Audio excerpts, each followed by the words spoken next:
अस्सलाम वालेकुम दोस्तों, मेरा नाम है माश और आप देख रहे हैं माशब टीवी। दोस्तों, जैसे कि आप सब लोग जानते थे कि पाकिस्तान क्रिकेट टीम की T20 रैंकिंग पिछले 2 सालों से नंबर 1 पर थी, मगर अचानक आज पाकिस्तान T20 रैंकिंग में चौथे नंबर पर आ गया, जिसका सारा गुस्सा पाकिस्तानी अवाम मिसबाउल हक और वकार यूनुस की क़यादत पर निकाल रही है।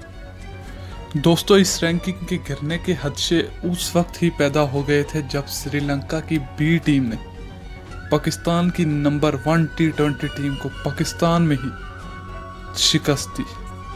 उस वक्त ना तो पाकिस्तान के कैप्टन को बदला गया, यानी सरफराज अहमद ही पाकिस्तान के कैप्टन थे, बल्कि उस हार की सबसे वजह उमर अकमल और अहमद शहजाद को चांस देना माना जाता है।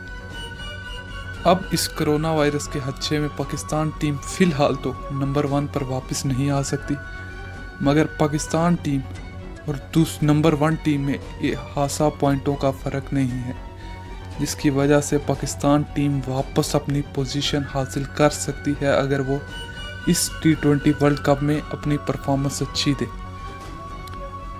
और टेस्ट और ODI में तो हमेशा ही हम 6वें और 7वें नंबर पर थे और हैं। देखें, श्रीलंका और पाकिस्तान की सीरीज़ में मिसबाउल हक और वकार यूनुस ने अभी कोचिंग शुरू ही की थी, मगर बाद में आप देख सकते हैं कि कैसे पाकिस्तान टीम ने ग्रो अप करना शुरू किया दोबारा से। जब से पाकिस्तान टीम को होम ग्राउंड का एडवांटेज मिला है तो पाकिस्तान टीम हासी बदली है, जिसमें खासा प्रेशर पड़ा है अपने होम ग्राउंड के सामने मैच जीतने का। और पाकिस्तान बहुत ही अच्छी परफॉर्मेंस दे रही है कराची में, रावलपिंडी और लाहौर में।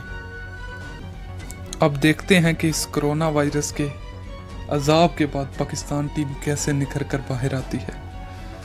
ये हाल सिर्फ पाकिस्तान की क्रिकेट का नहीं, बल्कि पाकिस्तान की दूसरी स्पोर्ट जैसे फुटबॉल और हॉकी का भी है। किसी ज़माने में पाकिस्तान इन गेमों में भी अच्छी टीम हुआ करती थी, मगर अब अगर आपको ये वीडियो पसंद आई है तो इस वीडियो को लाइक करें और हमारे चैनल माशब टीवी को सब्सक्राइब करें, ताकि हमारी कोई भी वीडियो आप मिस ना कर पाएं। हमारी अगली वीडियो तक के लिए अल्लाह हाफिज़।